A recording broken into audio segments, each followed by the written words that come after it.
Asha had learned how to make herself small the way other girls learned needlework. She folded into corners, hushed her laughter, swallowed the sharp corners of her opinions until they flattened into something useful. Silence. The market spat at her when she walked by, mothers flashing the warning look that kept children from touching the wrong kind of dirt. The men who counted wolves and grain gave her the look that meant she might be sold for a debt. Her mother had called her soft. Her brothers had called her a waste. The village had whispered omega, wolfless, barren, listings that read like a ledger where Asha had no place but as an entry to be corrected. When the caravan came with the king's seal stitched into black cloth, Asha had been sweeping the same dust she had been sweeping for 10 years. Her hands knew the rhythm of rejection: scrape, gather, let go. The man with the seal moved like a half-remembered rumor, all distance and careful teeth, and he stopped where the women drifted like moths. He lifted a ledger, his fingers inked with court stench, and his voice measured names like verdicts. He said tribute.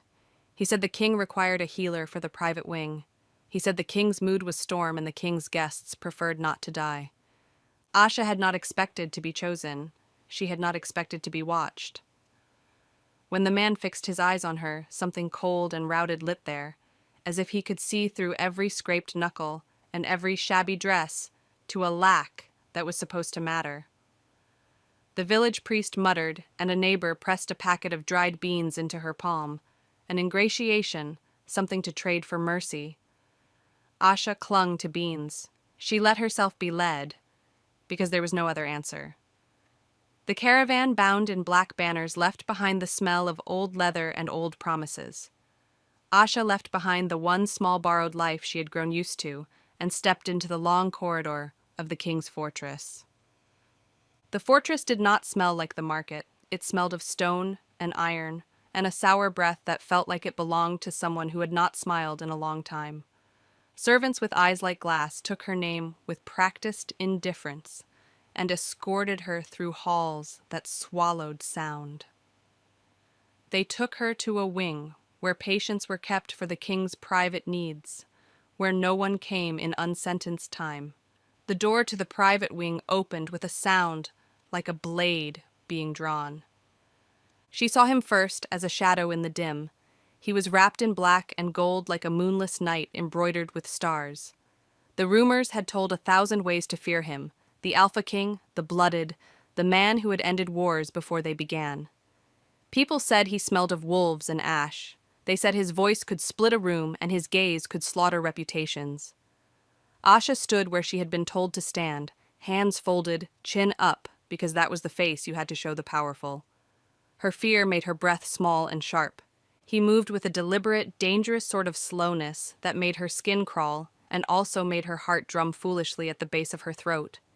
He had a face that had been carved and not finished. It harbored both beauty and something like a cliff edge. Scars fanned across his jaw in pale relief, a map of storms past. His eyes were black wells, and occasionally, when he blinked too slowly, she thought she saw something in them like a child's ache. He regarded her as one regards a puzzle, with an economy of expression that could have been cruelty or study. "You are Asha of Highwell," he said. His voice had the cadence of a bell that would not be struck for amusement. It left little room for the ordinary courtesies that might comfort a woman ripped from her village. She answered crisply because silence felt like failing. "Yes, Your Majesty." He did not smile. That absence carried with it a warning. "You know the role of a healer in my house." She swallowed and said what she had practiced for herself in the nights when hunger crept into her bones. To mend, to keep the king whole, to soothe what ails him. He studied her fingers as if searching for proof. "Do you know how to keep a secret?" His voice softened, not a kindness but a threat that wrapped like silk. "The people who do not keep my secrets find that other people are less sympathetic." Asha had kept secrets her entire life, of her father's temper, her mother's debts, the way her own desires felt wrong and unwelcome. She could bind secrets with the same deftness she used to dress wounds. "I do," she said. It was the safest answer. It was the answer that brought 3 steps closer to a place where she could hide. She learned fast that the king's fortress was a different gravity. Days were carved by ritual and necessity. A bed that had once been too broad felt insufficiently private. She slept in a room that overlooked a courtyard, where wolves sometimes trotted in packs, checked and leashed by guards who softened only under his gaze. She learned the court's steps. Do not speak when the guards looked away. Do not laugh when the nobles closed their mouths. Do not catch the gaze of men who tasted of rot and ambition. She learned to fold herself like a page and hold the corners until the world pretended not to burn. The work itself suited her. She was good at tending bruises and easing fever. People with ordinary injuries found salvation in her hands. Her fingers moved like birds over skin, coaxing pain out of muscle and stitching torn tissue. There was a quiet triumph in being useful, in a world that had declared her value nil. The king required more than dressings. He required someone whose hands could be trusted near his flesh. He required someone whom rumor would not claim as a threat. Her first few weeks were an apprenticeship in silence. He saw her perform and made no comment. Sometimes he would have her attend to the minor courtiers, and she would listen to the flutter of his presence in the next room like a dark animal. She learned the ways his servants coughed when they meant to tell him something, and the way the guards straightened their shoulders when they wanted to be seen. Every inch of the fortress felt keyed to his temper. There was an event, as inevitable in kingdoms as the turning of seasons, that announced itself with fanfare and the clatter of armored feet, the Festival of Wolves.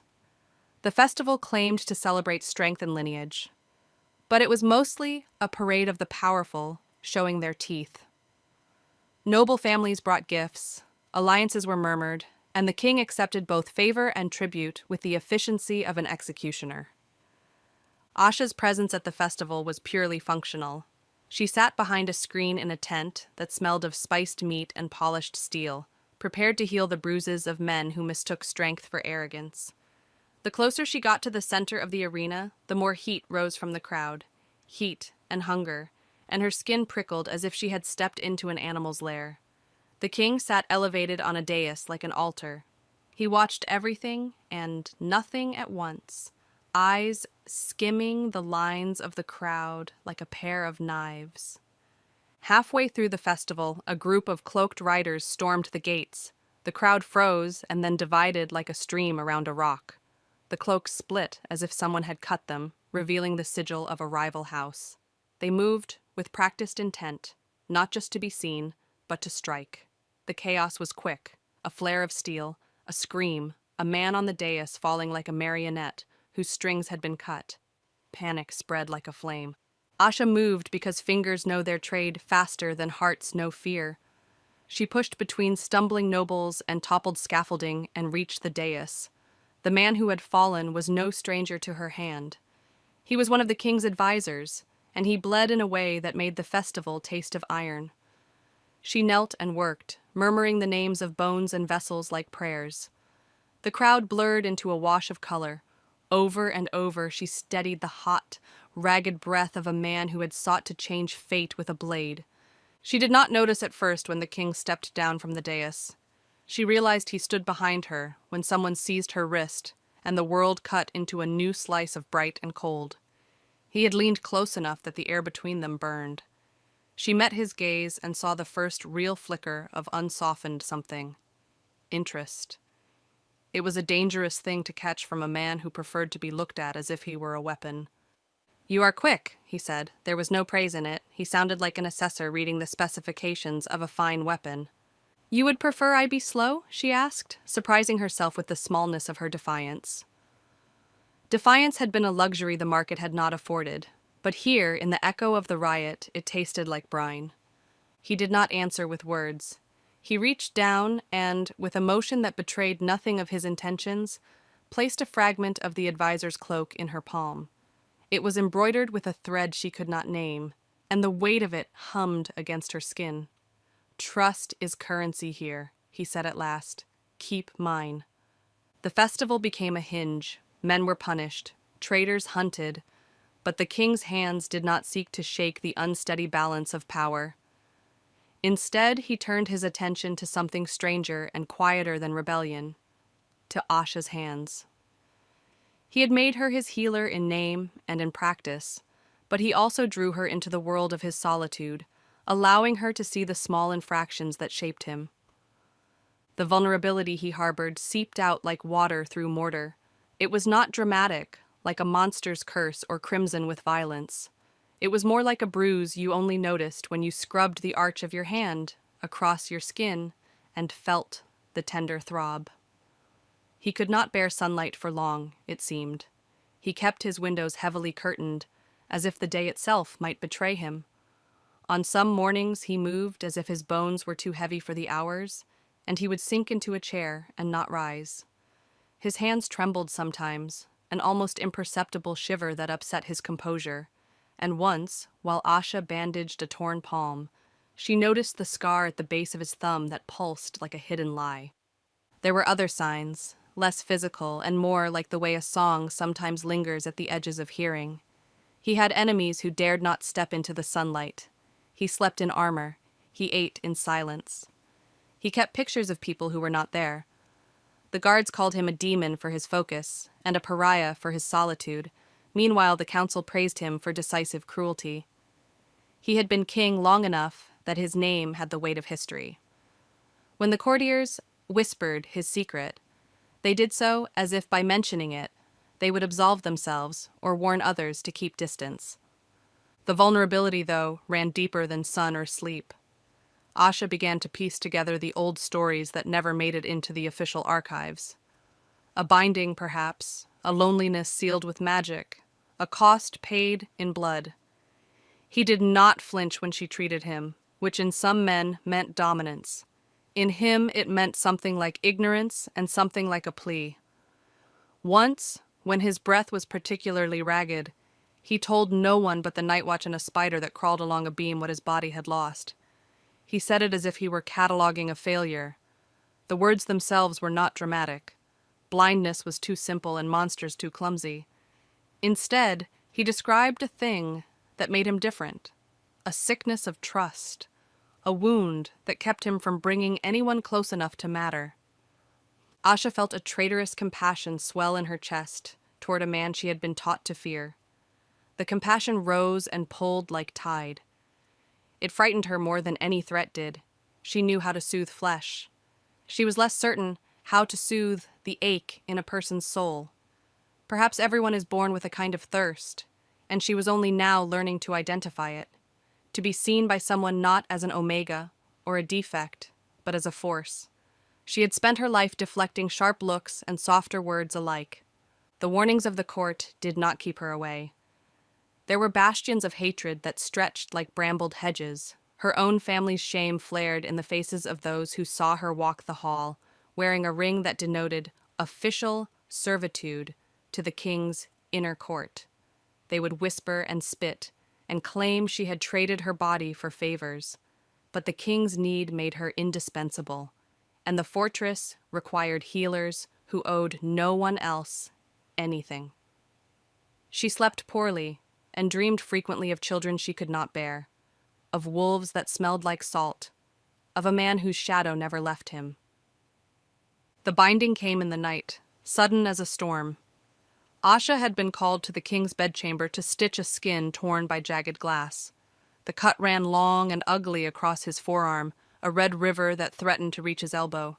He lay on the bed like a broken statue while she worked, his breathing a halting metronome. The candles flamed like small suns, and the room smelled of iron and spice. The king watched her as if she were a map and not a person.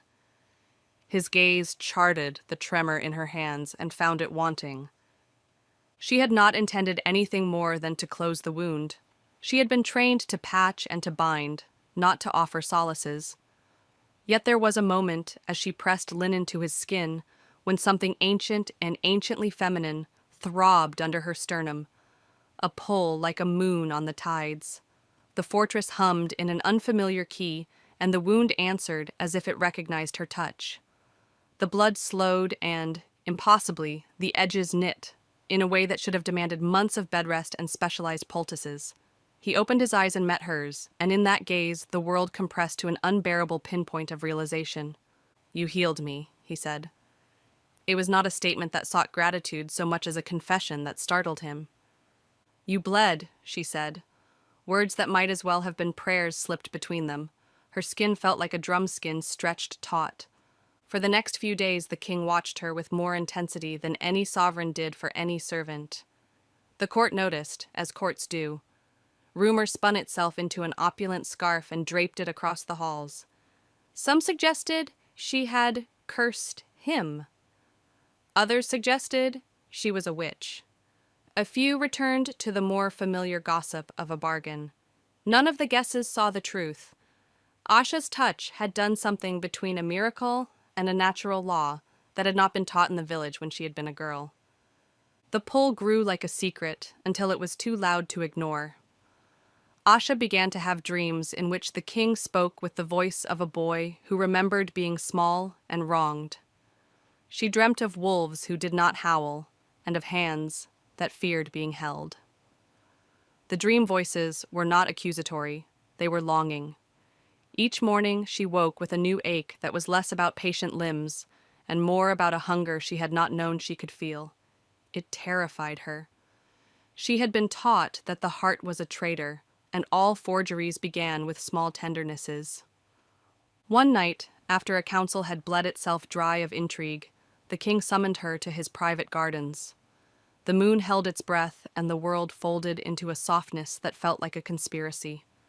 He stood by a fountain that reflected the stars, and when he spoke he used terms she had heard only in stories. My son, my blood, my heir. He did not call her out.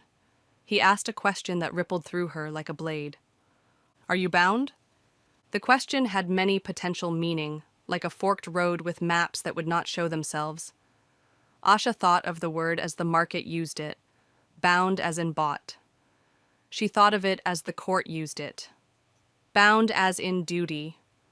She thought of it as the wolves used it, bound as in blood. She could not say yes. She should not have said yes. But the true confession left her as if she had been carved into. I am bound to my craft, she said. It was the only answer that tasted true. I was bound to my mother's debts. I was bound to hunger. I do not know the bond you mean. He looked at her as if she had untangled a skein. You are a healer, and a healer can bind life to life. It is an old thing, once practiced in the northern wilds, a pity we do not teach anymore. You may not mean to, Asha. Yet, the king's blood thinned around you like snow near a lantern. It should have been a threat. Instead, it felt like admission. Perhaps the fortress had been starving for a companion and had mistaken tender hands for hunger. The king's voice lowered. If what you do was practiced in old rites, then you have ties. If you have ties, then you are closer to me than anyone that does not bear my name. The night grew cold, not because the moon commanded it, but because power shifted like a puzzle piece. Asha felt the first stab of something that would not be undone. Power whispered in her ear that it would rewrite the ledger that had listed her as nothing. Fear skittered up her spine. She had no illusions about how the court would take a woman who could change the shape of a king's fate. The guards would be suspicious. Her brothers would barter what remained of her dignity. And most terrifyingly, she did not know whether the king would want her for himself or destroy her for the risk she posed. The notion of forced proximity was not new to her. Prisons had varying grades. In the fortress, a different form of imprisonment applied, the kind where the key was not chains, but the eyes of a man who refused to let you forget that you were property of his attention. He ordered her to live within the private wing. He issued a chain of directives that dealt with little else than placing her where he could find her. The court called it security. The servants called it routine. She called it a fate that made hunger feel like the old life. Simpler. There were soft mercies in the imprisonment. She was not starved. The kitchens were generous. The king summoned her in the quiet hours, and he would watch her as she arranged herbs on a tray, with the focus of a man who read everything like a treaty. He asked questions only a broken person would ask. whether things could be fixed when they were made of old sorrow, whether a person could change the way the court saw them. He refused to answer questions about his past. The answer would have been a sign of surrender, and the king did not allow signs of surrender. The bond that tied them was more than a rumor. Anatomy proved stubborn, and laws of blood were older than politics.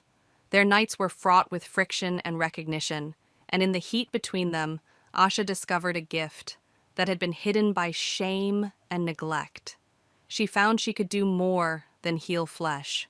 She could ease the knot of his memory. When she put her palm to the hollow behind his ear where nerve and story knotted, she felt a pulse that was older than him.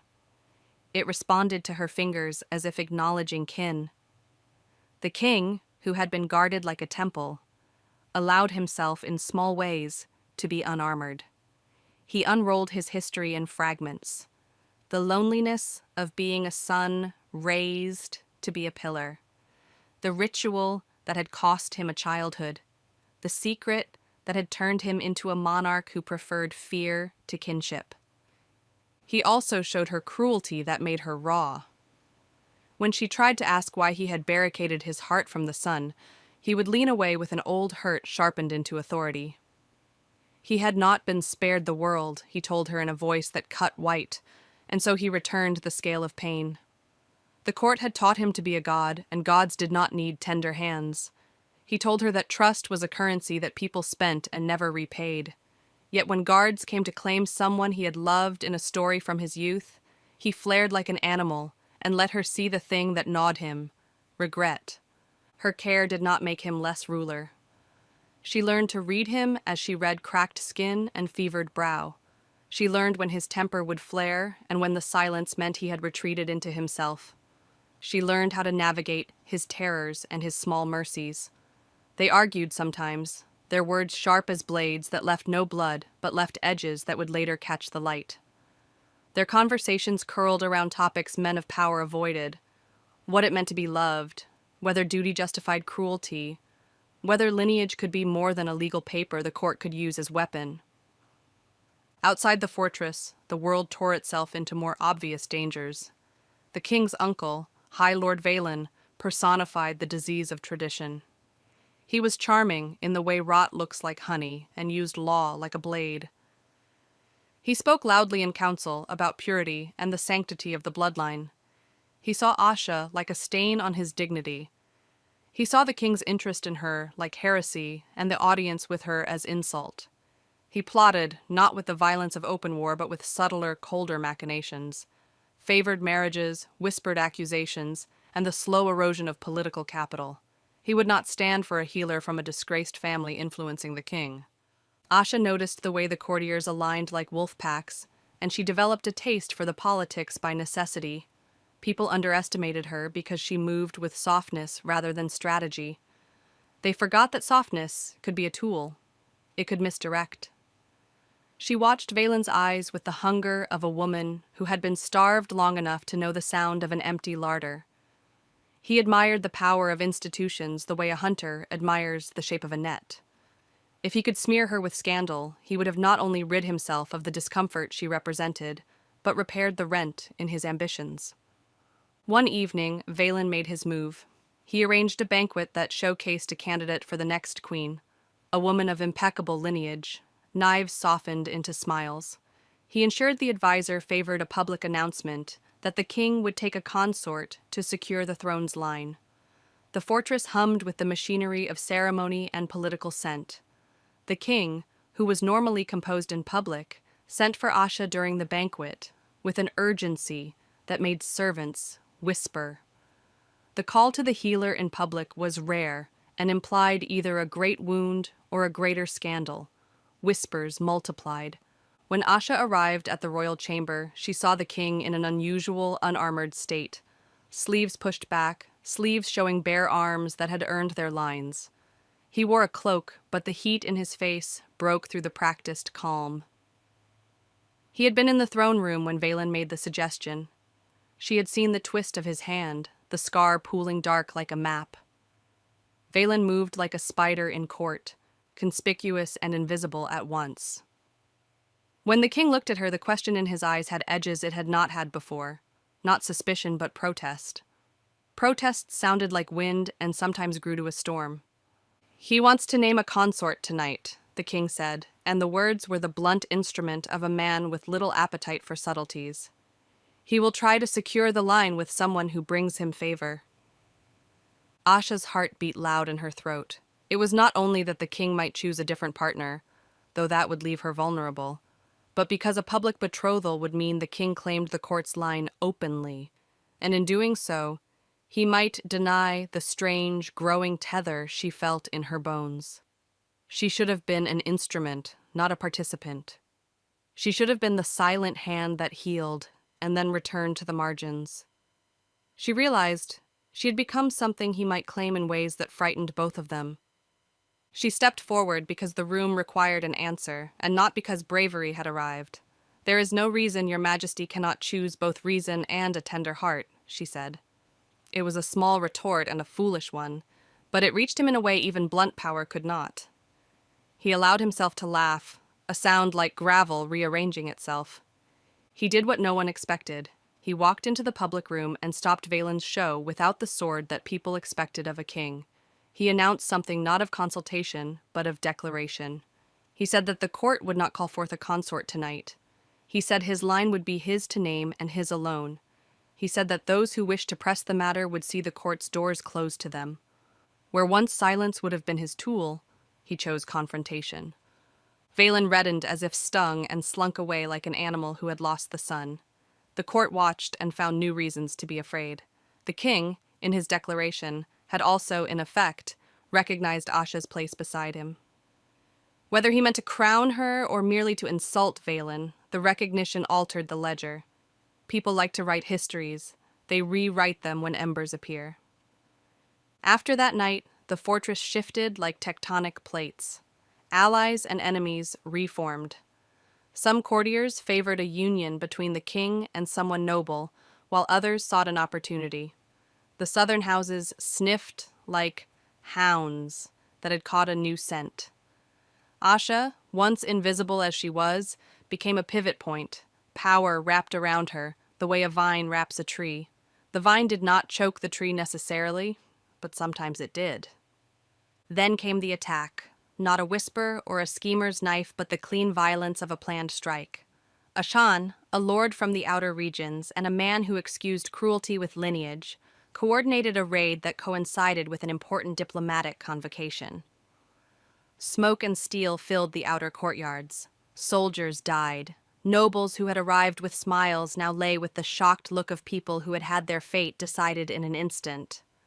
The fortress became a body under assault, and Asha, the hands that held it together.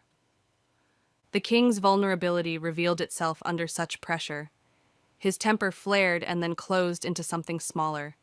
He moved through the battlefield within the courtyard like a wounded god, to be worshipped or ignored by turns. In the pit of the turmoil, a bomb intended for the throne room detonated, and a shard of iron found the king's side. Blood sprayed like a story no one wanted to read. He fell against the stones, his breath a ragged thing I thought I had enough of. Guards panicked and uncoiled. Valen, who had been repealed from court, used the moment to step in with his own brand of merciless authority, calling for reform in the name of safety. Asha reached him as if carried by a current. She sank to her knees on the cold stone and pressed her palm over the wound as if it were map paper. A bruise bloomed like a night-blooming flower under her hand, and the metal in it sang, with a note she had never heard. The king's eyes were wide, not with fear this time, but with a rare naked thing, the knowledge that he was mortal in front of her.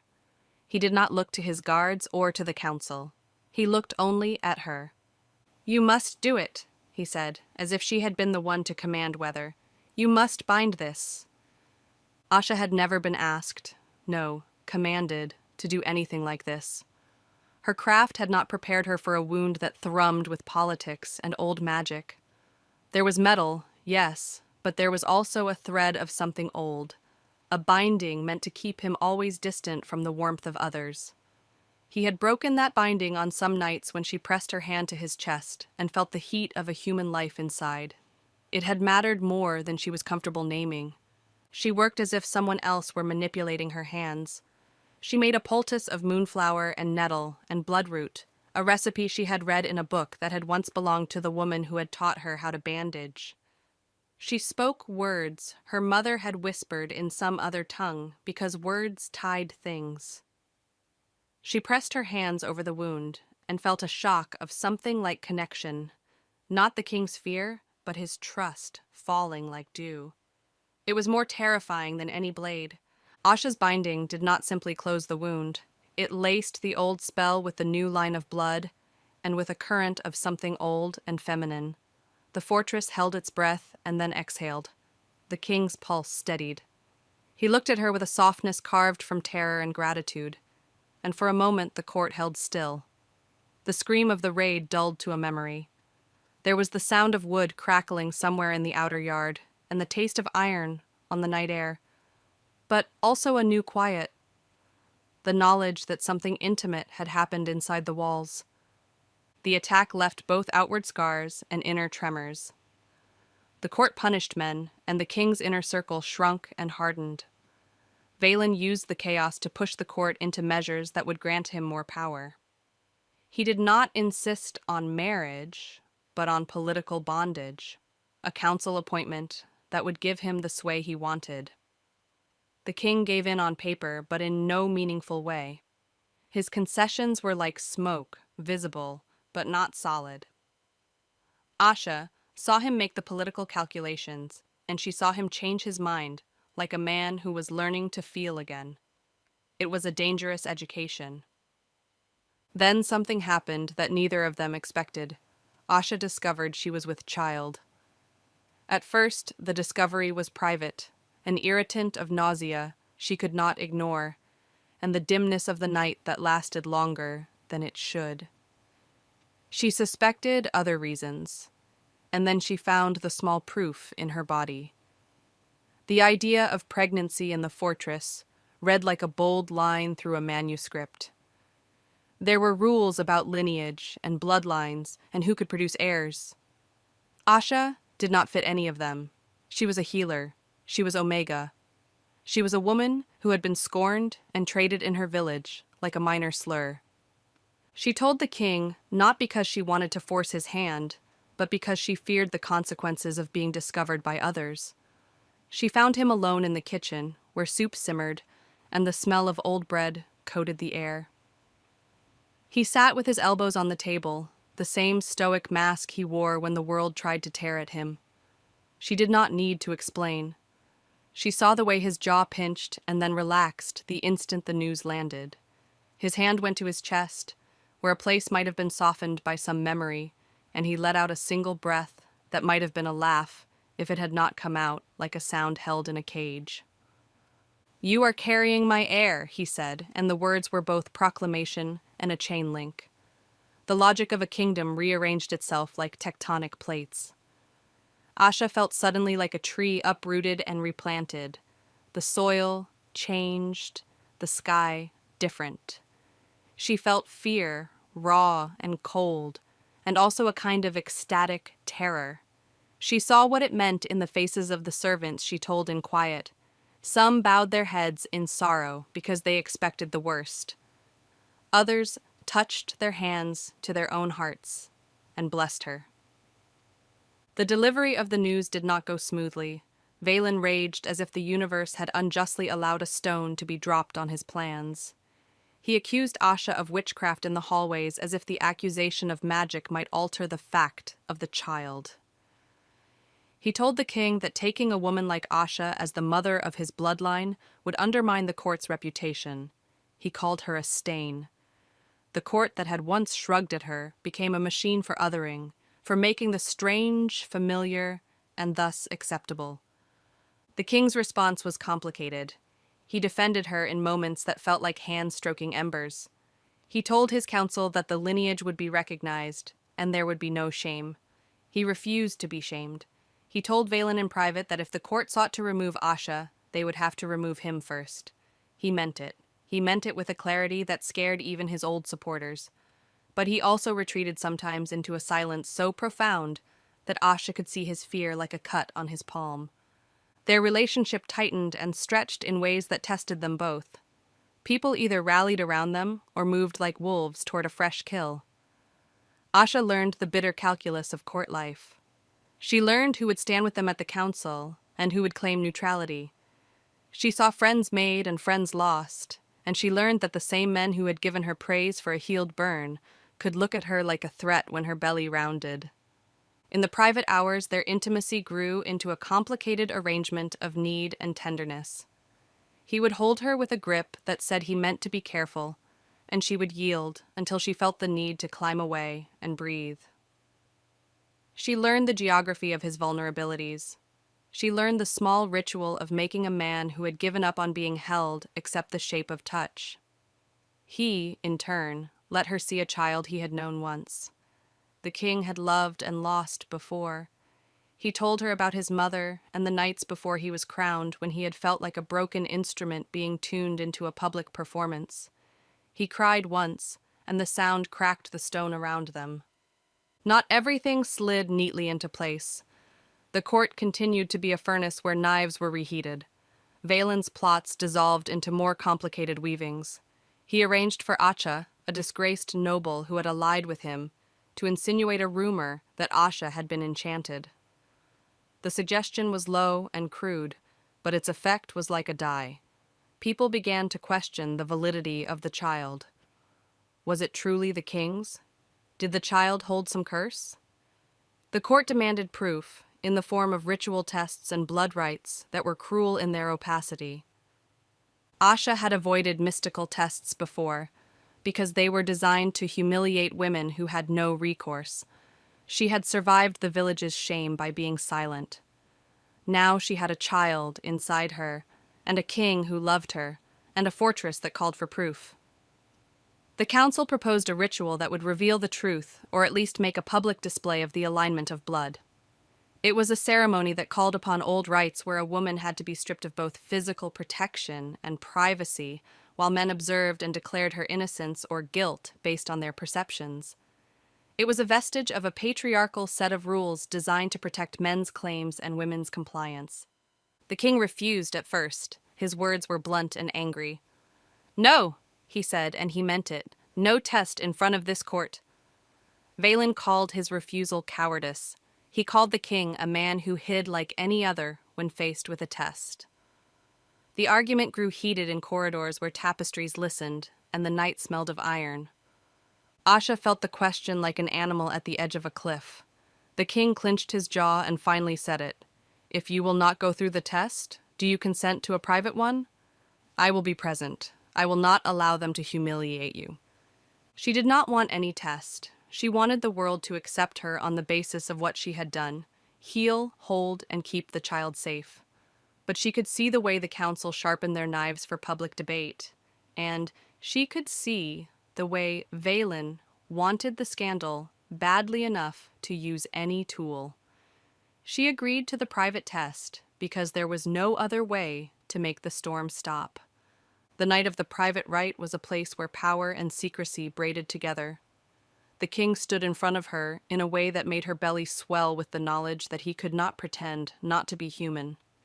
He said his vows without the court's pomp. He promised that whether the child was his or not, he would protect her. The ritual the two of them agreed on was old, nearly obsolete. It required the midwife's authority, the healer's hands, and the king's oath. There would be no public spectacle.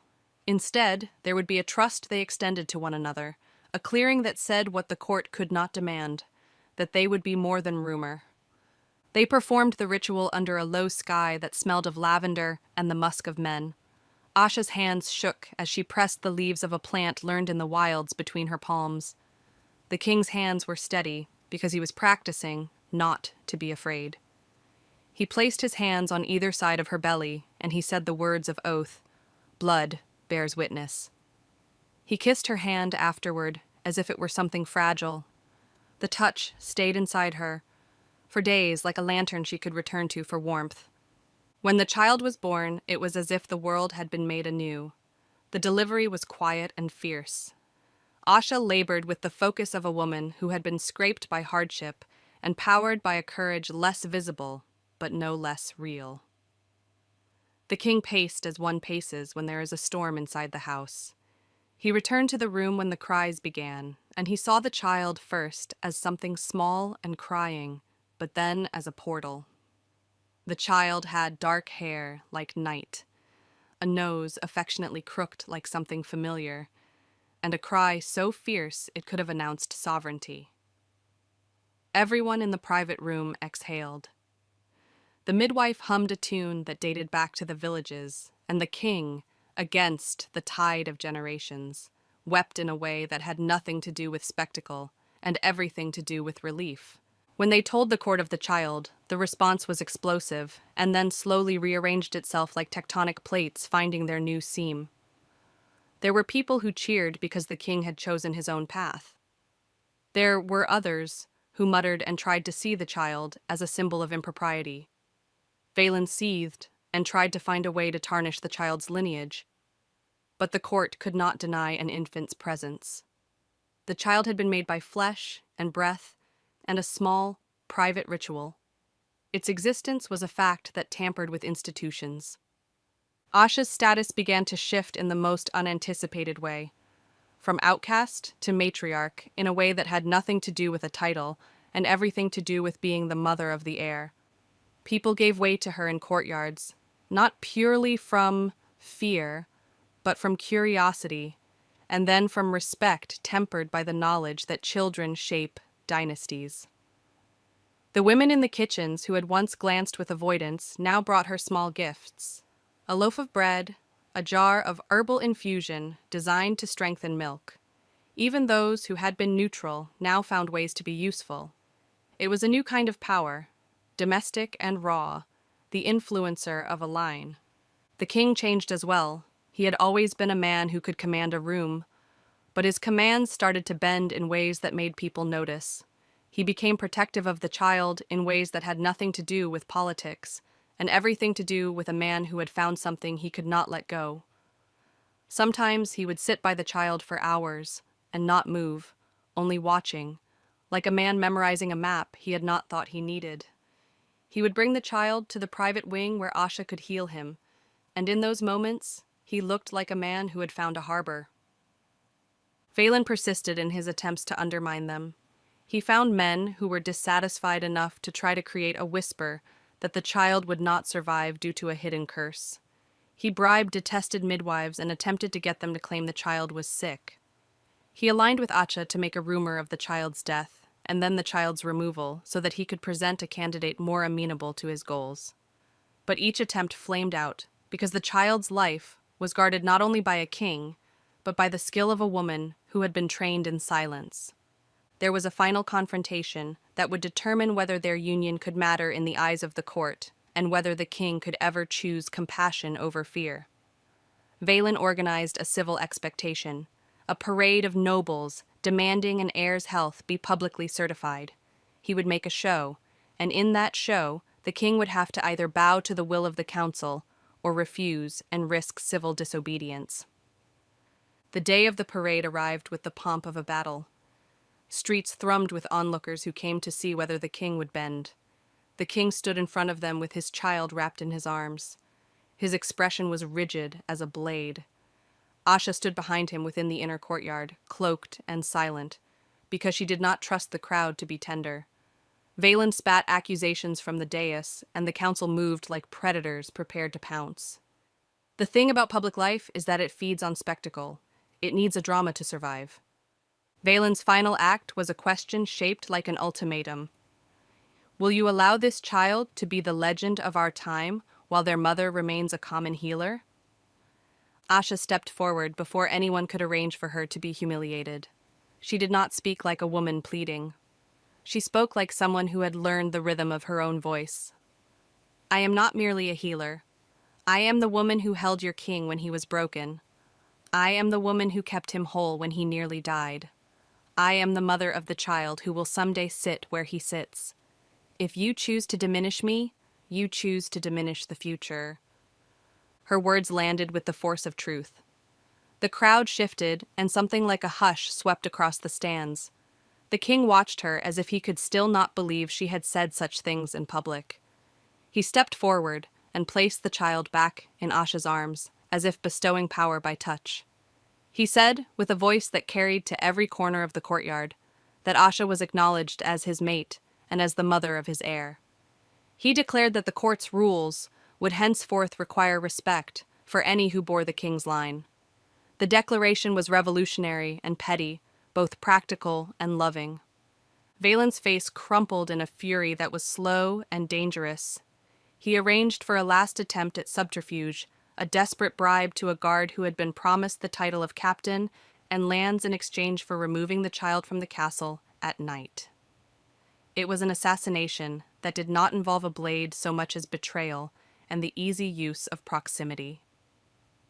The guard, who had been drinking the night the bribe was delivered, stumbled as he moved with the child, and the plan failed, largely because his heart misfired the first wrong command. But the attempt left one consequence neither Valen nor the guard expected. In the tumble, the child, the king's heir, fell and struck the stones, and the silence that followed was dense as a curtain. The child cried, but the cry was thin and tinkling, as if caught by gravity. Frightened mothers in the crowd gasped. The king ran with the pace of a man who had been turned into something else, who had been given a new kind of desperation. He scooped the child and saw blood. The world turned small. Asha's hands went to the wound like instinct. She touched the child's temple and felt something inside like an echo. A dark thing had stirred, an old curse Valen might have called on if he could. The child's life hung like an object too precious for handling. The king's eyes were alive with fear. He moved to sing the old lullaby his mother had taught him, but the lullaby had no effect. The midwife helplessly shook her head. Asha recognized the symptoms of an old rot, a curse that delighted in blood and in lines cut short. Her position in court had always been a paradox, despised enough to be a target, but close enough to matter. She realized with a cold clarity that cures that were not physical required other kinds of bravery. She would need to use a forbidden ritual she had learned in the wilds years ago, one that mothers and healers used when midwives failed, and the world seemed to demand a price.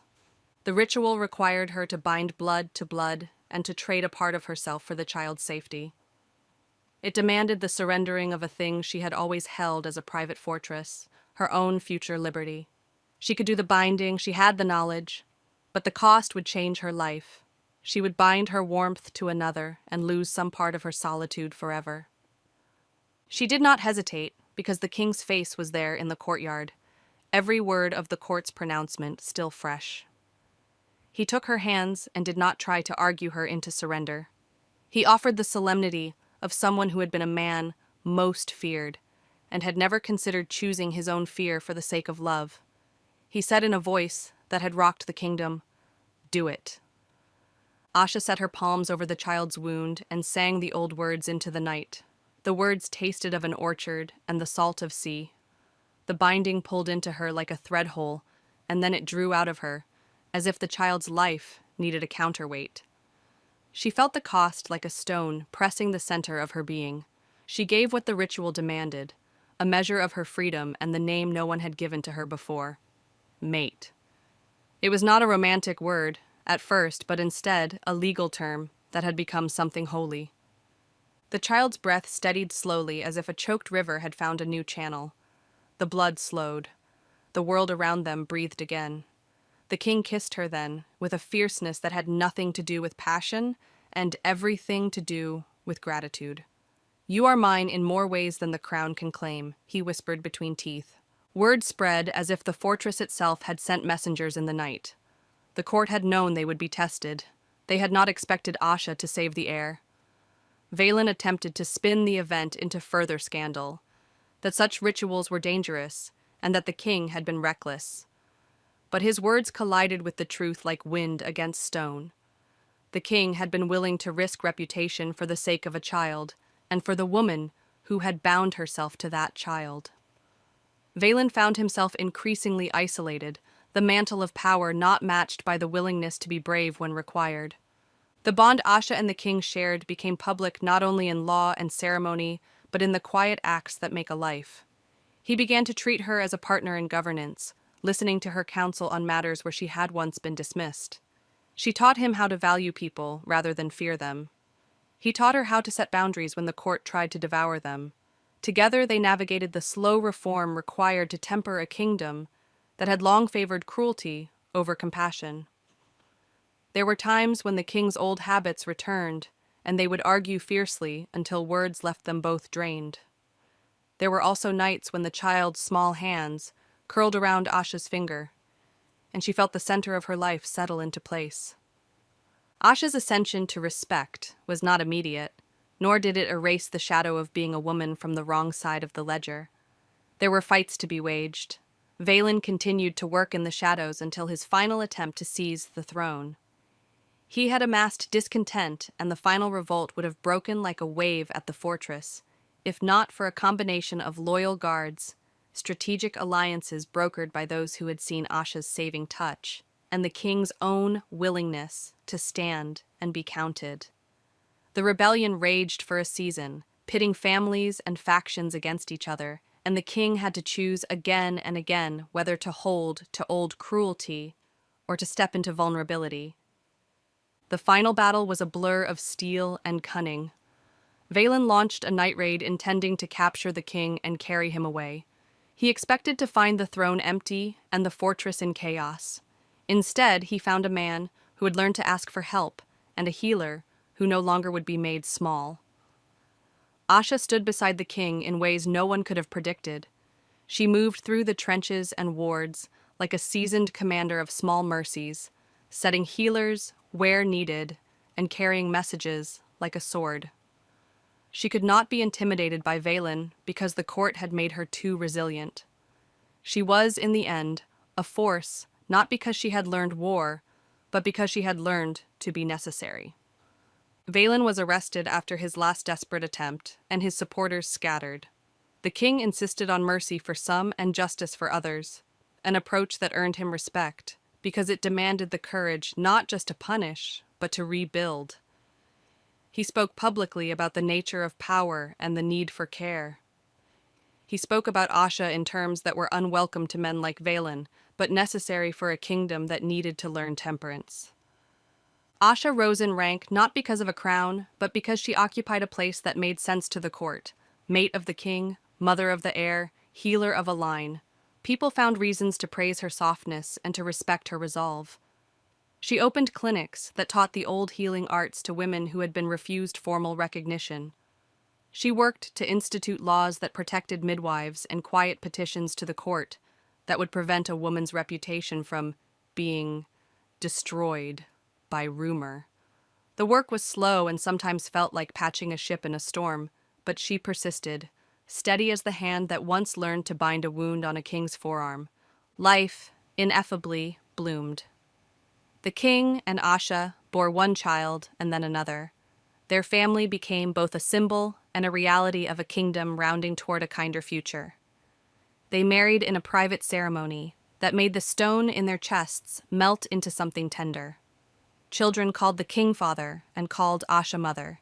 The king learned to sit and listen the way a good ruler should, and Asha learned to use her voice like a tool that could cut or heal. The fortress changed. Guards smiled more often, and the halls lost the bitter edge of fear. People from villages who had once been dismissed as unproductive workers found their craft honored. The old council still existed, but their teeth had been filed by the king's insistence that governance must mean service.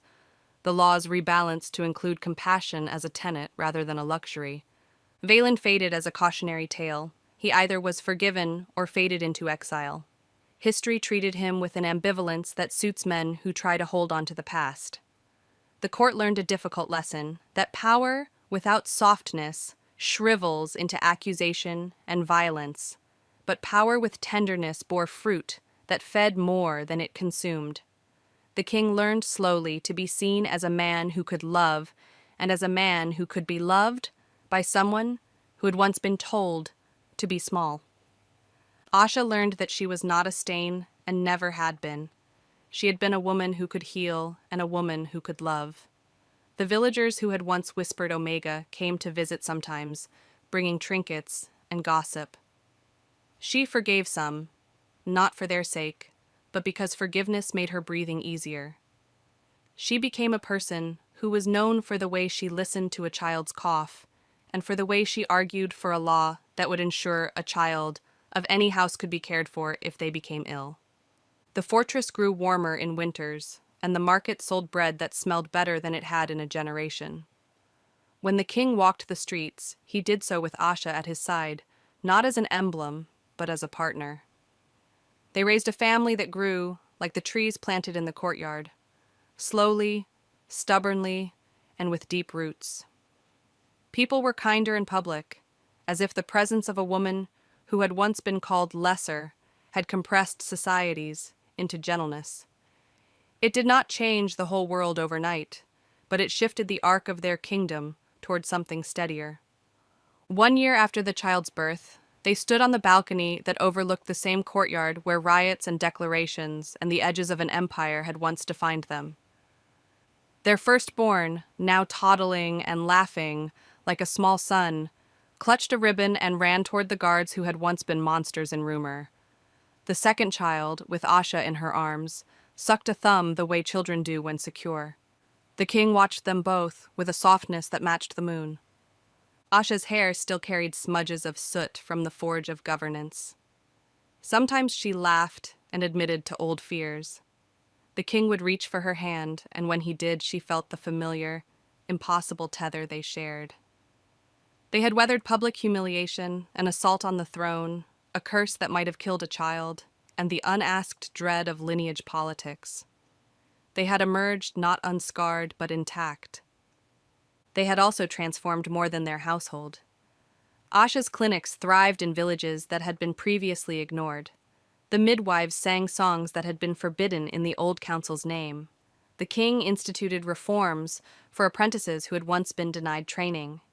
He rebalanced taxes slightly in favor of those who worked the land and the women who kept houses.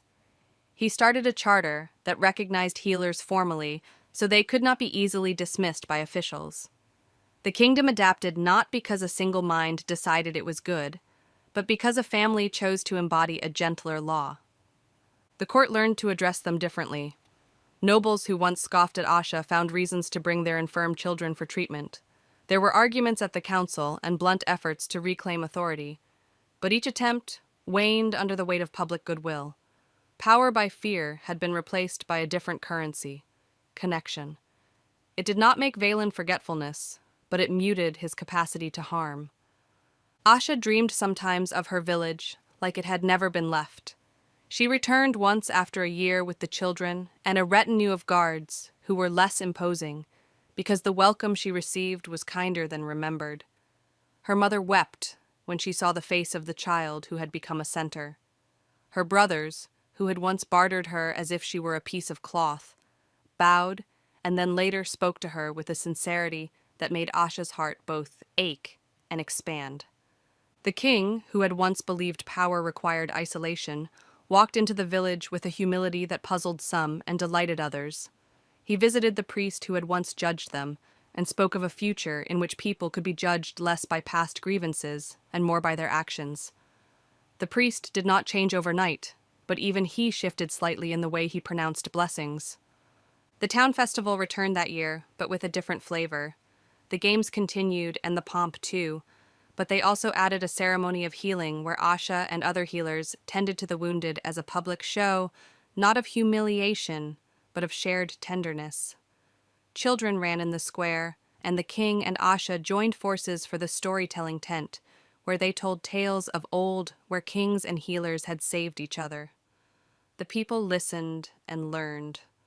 One night, sitting in the private garden with their children asleep inside the house, the king reached for Asha's hand and said something that had been rare in his words. "You saved not only my son," he said, "but what I thought I had lost long ago, the part of me that believed in people." Asha looked at him like someone does at a map and then at the sky. "You saved me too," she said. "You made it possible for me to be someone who is seen."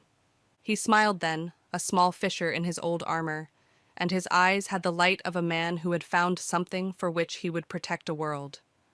"We are far from perfect," he admitted. "We are far from everything," she said, but she said it with a kind of joy. "But we are together." They did not need to shout their triumphs from the towers.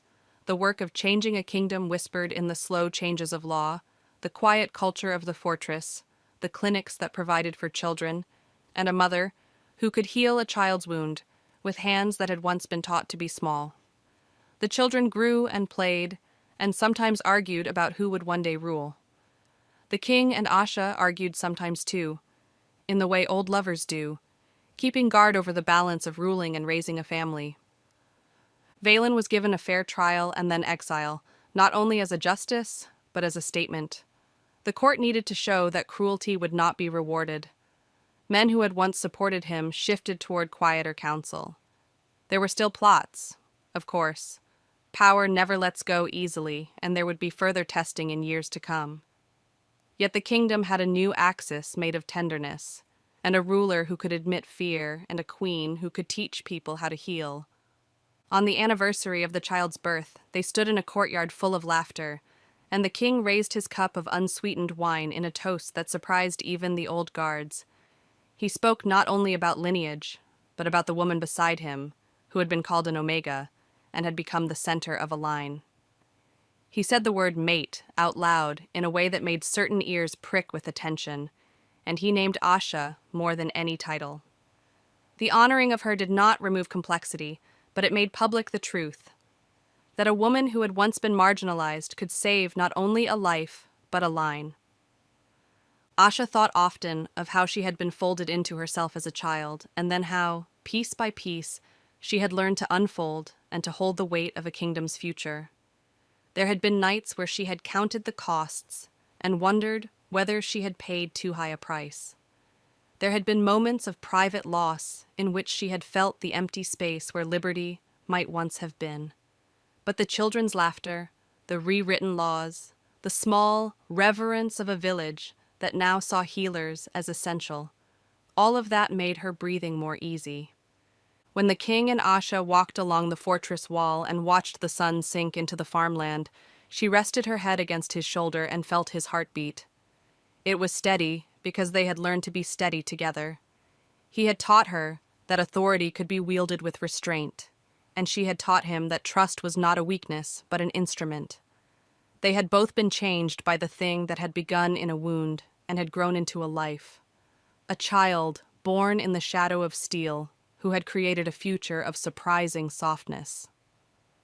The years that followed were not perfectly smooth.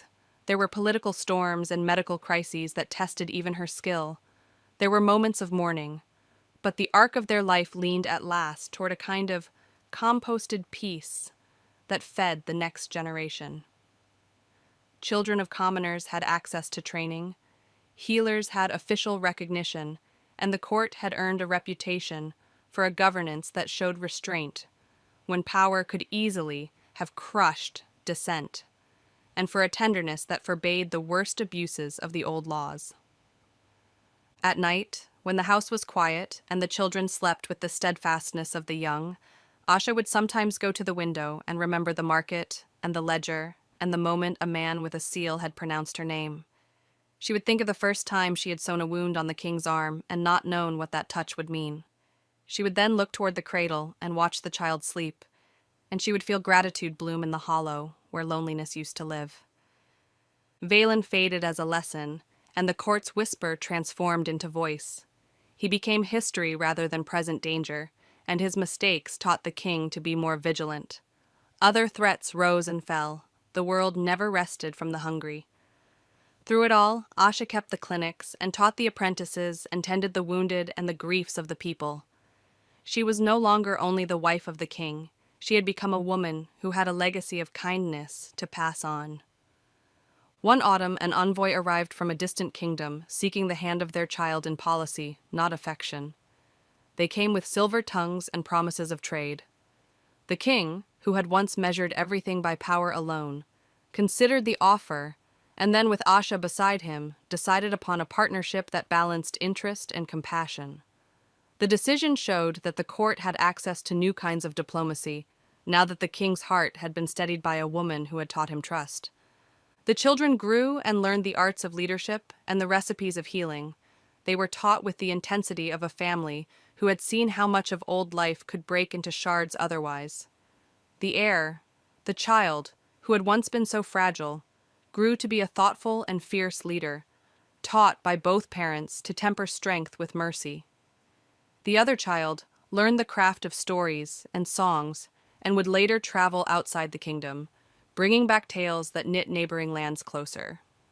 In private, Asha and the king found new ways to be with each other. He built a small room in the private wing that smelled of paper and lavender where she could read and teach. She taught him to look people in the eye, not as opponents, but as living things deserving of consideration. He taught her how to sit with power and how to let it be worn not as a mask, but as a responsibility. Their love was quiet and wide, a fabric that did not tear easily. When their firstborn took a seat beside the king to hear petitions, Asha watched with a mother's pride that cut a little edge in the chest and then softened. She had once been told she would never matter, that she was flawed by birth and lack. She had been told to be small. She had not been small. She had been necessary. The fortress now had its festivals and its laws and the clinics that hummed like beehives. Children ran in the courtyard like small fires of future. The king and Asha had found the balance between public and private, between ruling and being present. Power softened not because it gave in to sentiment, but because it had learned that the strength of a ruler could be its kindness. Years later, walking hand in hand through the market, Asha paused at a stall and saw a girl sweeping dust with the same careful economy she had once perfected. The girl's hands were small and already calloused. When the girl looked up, Asha met her gaze, and for a moment, the world rearranged in such a way that Asha could see herself as a child and as a woman all at once. She knelt and adjusted the girl's scarf in a small practical motion and did not announce who she was. The girl blinked at the small kindness and went on. Asha rose and kept walking with the king at her side. They passed the stall and beyond it the fortress wall and the fields stitched with light. The smell of bread and the sound of children's laughter rose, and the king tightened his hand around hers. They did not speak immediately. The silence between them had a history that made words unnecessary. He finally said low, "You made us better." She answered, "So did you." The days went on, and the children grew, and 1 year slid into the next. There were still nights where the king's face would go blank in memory of the old hurt, and where Asha would sit and hold him until the silence passed. There were also nights when he would touch her forehead and thank her for binding him to a life he had once thought he would never have. Years after they had first met, and the hand with the king's seal had chosen her, Asha stood in the court as a woman recognized not for the stains of her past, but for the substance of her doing. People looked to her for healing, not only of flesh, but of law. She had taught a kingdom to be kinder. She had bound a life to hers and not been consumed. She had become mate, mother, and a healer who reshaped the political landscape with the quiet efficiency of a woman who once knew how to make herself small and had then chosen not to. The story of the healer from the market became, in time, a story told during the Festival of Wolves. It was told not as a cautionary tale of danger, but as a lesson that the sharpest edge of power is another kind of responsibility, and that tenderness has a way of changing law. Children sat wide-eyed when the bard sang of Asha's fingers and of the king's vulnerability. Old men nodded, and some middle-aged women allowed themselves to close their eyes for a moment. When the king and Asha were old by the standards of the court, and thin men and women told strange tales of past rulers, they still walked the market hand in hand, and their grandchildren ran around them like small sons. The fortress, which had once been a place of cold stone, had become a house where people went to be tended and where leaders sometimes came to learn what tenderness looked like. In the end, it was not the throne that changed them so much as the small choices. A hand stayed, a word refused, a ritual performed in secrecy. Theirs was a life that had been carved out of difficult choices. They had built a family and a kingdom that reflected the thing they believed most. That power's truest measure was not how many you could make bow, but how many you would keep safe. And on a quiet night, a year after the child had been born and long after the final battle had settled into history, Asha sat on the balcony and watched her children sleep in the house below. The king leaned his head against hers and breathed a prayer, not to the gods, but to the future. The wind held the scent of wheat and the distant laughter of a village that had learned to be kinder. They had, against the long arc of a world that prized cruelty, built a place where small mercies were law. Asha smiled and felt, deep and steady, the truth she had once discovered in an unassuming hand, that to be seen was to be changed, and that smallest hands could bind not only wounds, but the fate of a kingdom,